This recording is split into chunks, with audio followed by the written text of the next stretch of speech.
The Super Nintendo is a treasure trove of classic video games, all-time favorites. You have your obvious iconic essentials like Super Mario World, Earthbound, Super Metroid, Link to the Past, Chrono Trigger, Final Fantasy VI. Then you also have a plethora of hidden gems like ActRaiser or Goof Troop. And then there are the gems like Illusion of Gaia. They may not have all the polish, but that shouldn't diminish from the fact that this gem does shine. Hey everyone, and welcome to an all-new episode of the Completionist New Game Plus, the show where I am recompleting the original 120 games that I featured here on this channel. We are really winding down, aren't we, folks? When I think about Super Nintendo games with exceptional box art, Illusion of Gaia is one of the first to spring to my mind. The title had the regality of a massive RPG, but back then, I never really knew anyone who played it. Nowadays, those who know it mostly remember its unique take on the action RPG combat system. But for me, I mostly remember how meticulously I had to follow strategy guides in order to complete it. So, fire up your game facts guides, everyone, and let's recomplete this bad boy known as Illusion of Gaia. Let's begin. And the battle continues! This could turn it all around! This bout will determine who is the strongest once and for all!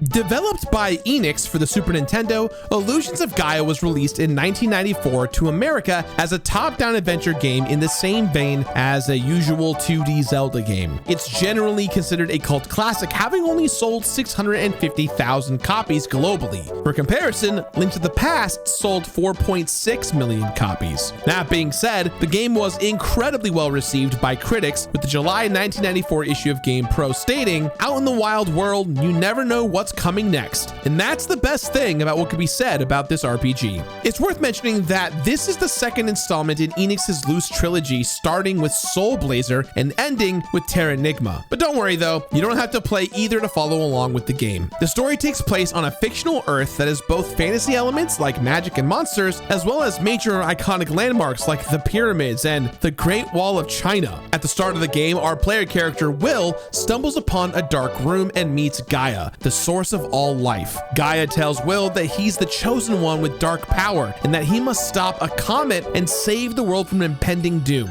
And with that, the player joins up with Princess Kara and Will's band of friends, and they are sent off on their merry way for their adventure. Similar to Zelda games, you play as a small town hero who ventures out into dungeons to find the world-saving MacGuffin. But instead of Triforce pieces, we are tasked with collecting mystic statues at each of the real-world landmarks. Each of the dungeons has their own set of puzzles and enemies you have to make your way through. And it does bear a striking resemblance to the better-known Legend of Zelda series. Illusion of Gaia did do enough to stand out on its own though. For one, the tone of the game was much darker, covering topics like slave trades and cannibalism. And on a mechanical level, the ways in which you powered up weren't the same at all. But I'll get to that in just a little bit. Unfortunately, there were also objectively poorer design choices that hindered the gameplay experience as well. Illusion of Gaia famously has multiple points of no return. There are 50 red jewels hidden throughout the world. If you miss one of these critical collectibles, there is often no way to go back and reclaim it. These jewels were important for getting stronger and, more importantly,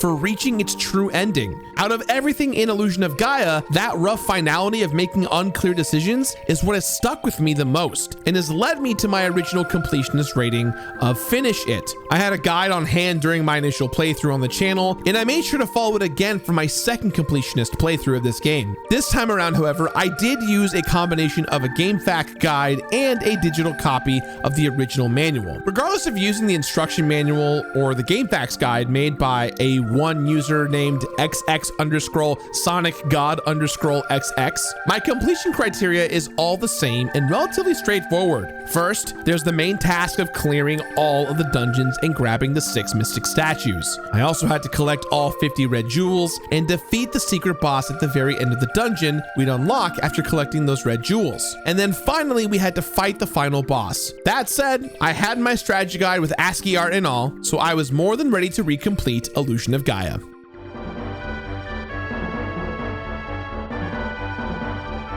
So when revisiting Illusion of Gaia, collecting all the red jewels was at the forefront of my mind. However, even with such a meticulous task looking over my head, the presentation still managed to pull me into the adventure. The 16-bit graphics are charming and evoke that classic RPG experience. The world has a very grounded art direction that does a lot to set the more serious tone the game takes. And between the enemies and various non-human creatures, they look really unique. Kara's pig, named Hamlet, wasn't as intricate as most of the creatures in this world, but it was incredibly adorable in its simplicity. Illusion of Gaia may sport strong visuals throughout, but the music is hit or miss. The songs, Ominous Whispers from Nazca Plain and Awakening the Wind from the Sky Garden, were probably my favorite. More so than being banger earworms, they set the tone of their respective scenes. The only song that really stuck out as an earworm was the lively city town theme, and that was only because it was so mundane. It's the only song that stuck with me, and I really wish it didn't. And as I remembered things like the Dull Village song and the general plot, I'm surprised at how many striking moments I've forgotten about. The entire world is painted to show the gap between the rich and the poor. Early in the game, we are told that the royal red carpets of Edward Castle take 40 years to make, but then later on, we learn that the female workers in the town of Dow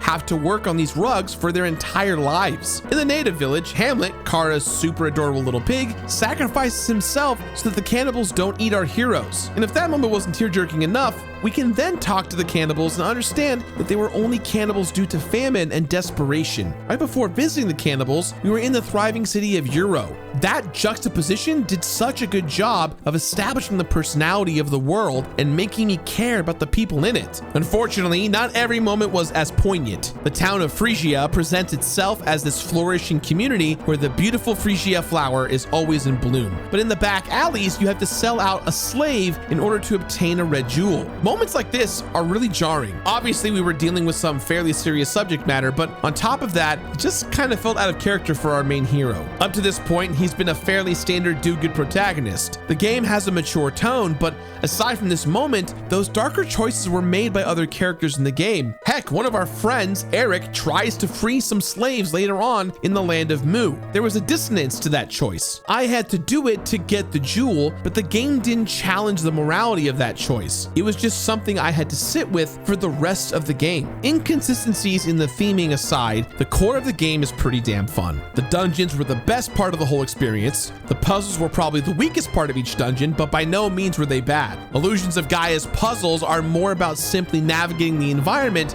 than depending on an arsenal of tools. I was either using Will's abilities for mobility, like jumping across large chasms, or finding various puzzle pieces that act as keys to open new areas. Again, these weren't bad by any means, but half of the struggle came from operating without a map. Once I had a sense of where I needed to go, the puzzle was essentially solved. On the other side though, the combat is just as fun as I remembered it, especially when you transformed into Freegan. Freegan is a dark knight summoned by Gaia that Will has the ability to transform into when you find a safe space known as a dark room. And they can appear both in and out of combat. Whenever they appear in a dungeon, it's a safe bet that it's time to transform and either utilize Freegan's combat power or Will's problem-solving abilities. Will is a sufficient fighter, but whenever I transformed into Freegan, the game always became so much more fun because that meant it was time to bash the baddies. Don't get me wrong, Will does have some cool moves like telekinesis and a slide attack that could knock back foes for days. His attacks lack the feeling of weight that Freegan's attacks have. And to be fair, Will is swinging around his flute as a melee weapon. Even the attack sound effects are kind of pitiful. It is so much more satisfying to march through corridors swinging my giant sword. If the game did away with the Will-specific puzzles and focused more on Freegan's hack and slash conquest, I think I would have loved this game a lot more. The puzzles just aren't engaging enough to keep up with the pace of the combat. And progression and growth also revolves more around combat than puzzles. Clearing all the enemies in a room makes you get rewarded with a crystal that can boost your attack or health. It's like earning experience points, but only once you clear a room you get rewarded. And respawning the room doesn't respawn the reward, so grinding is a moot point. Getting stronger doesn't allow you to solve a new puzzle. I would occasionally learn a new song for Will's flute, but that was rarely an exciting puzzle to solve by any means. Now, if I did have to make one complaint about the combat, it would be the lack of easily measurable growth. Whether I was getting stronger by clearing rooms or trading in red jewels to jewel or gem, most of the power-ups are stat boosts, but it isn't really reflected in my actions. It would have been so nice to see or even hear a difference in my strength. The only clear sign of a power-up is when Freegan gains the ability to fire a massive energy beam. That was super satisfying to unlock, and I wish there were more moments like that. That energy beam attack is earned after collecting 30 red jewels, so it's fairly late into the game. The only other notable power-up is at the very end of the game when Will and Kara combine forces and become Shadow, the ultimate life form. Sorry, no, not that ultimate life form. The Shadow in this game is ironically a mass of glowing light. He is only playable at the end of the game and doesn't even get to use his strongest attack, Firebird,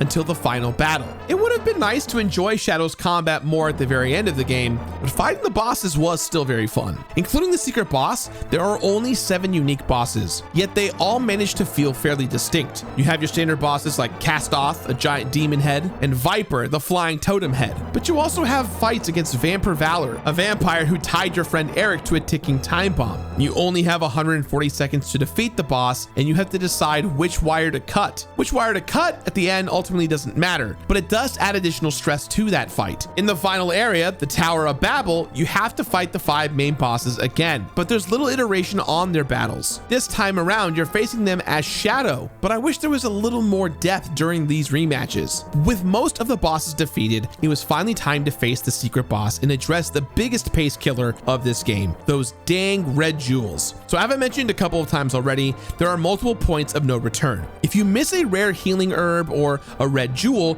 you're out of luck. It was such a tedious task, and the first jewel, the very first jewel, was located in the bell tower on the school rooftop. There is no suggestive level design or even a little shimmer to let me know that it was hiding there. And then 2 jewels later, I had to repeatedly enter an area to spawn a fisherman who carried a jewel. The manner of collecting the remaining jewels was wildly inconsistent. There were plenty found in treasure chests in dungeons and in corners that looked suspicious, but some of them had to be found in inconspicuous piles of lumber, trading them for apples. And yeah, the aforementioned selling out of a slave. This time around, I relied a bit more on the game's instruction manual than I did the GameFAQs guides. The manual has screenshots that you can use to recognize a hidden gem location when you got there. It helped maintain a sense of exploration, but I still had to keep a very conscious eye on the FAQ guide to make sure I never progressed too far. Unfortunately, at the end of the day, although I've done this sort of thing countless times when it comes to completion,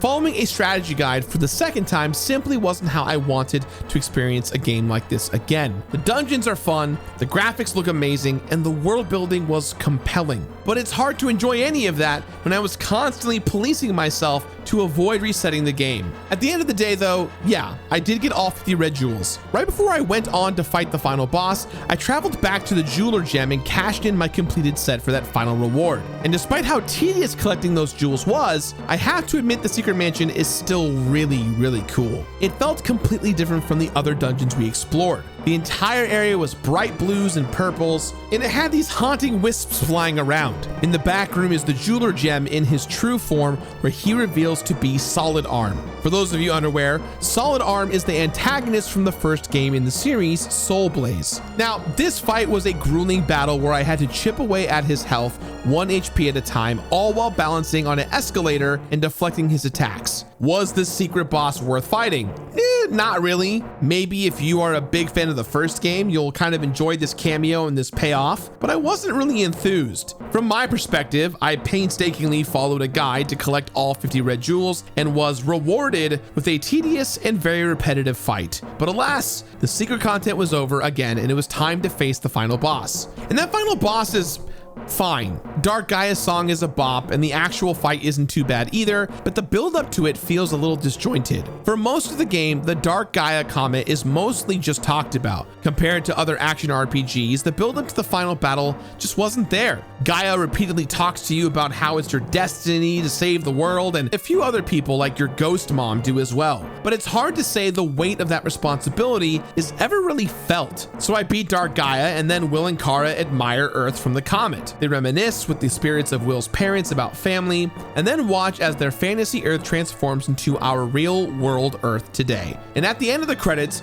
we see that Will and Kara have returned to Earth and are now living very normal lives, going to school in their world. It's a fairly vague ending, and there's plenty of discussion about interpretations online. But again, I wasn't super invested in the story as a whole, so the ending didn't really sit with me in a contemplative way like it did the others. For me, I was just double checking the game facts guide to make sure I didn't miss anything.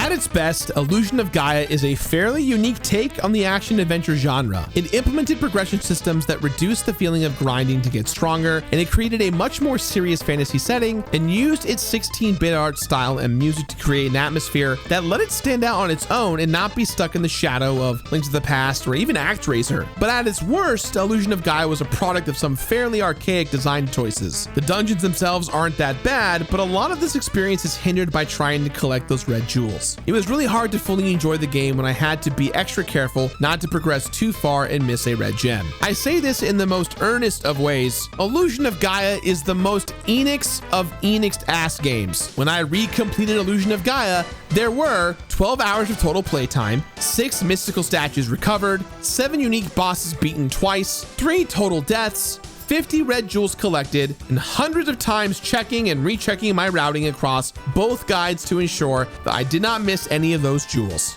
Since its 1994 release, there hasn't been much buzz about Illusion of Gaia in the media. We're approaching its 30th anniversary, so maybe we'll see something soon? On the off chance Square Enix does decide to bring this game back, while the world is unique, I think a lot of the game would need to be reworked for modern sensibilities. There's a lot in this game to appreciate, like the combat, but it's hard to enjoy those elements when you have to double check that game facts guide every few minutes to make sure you didn't miss anything. So, with that in mind guys, I still give this game my completionist rating of finish it.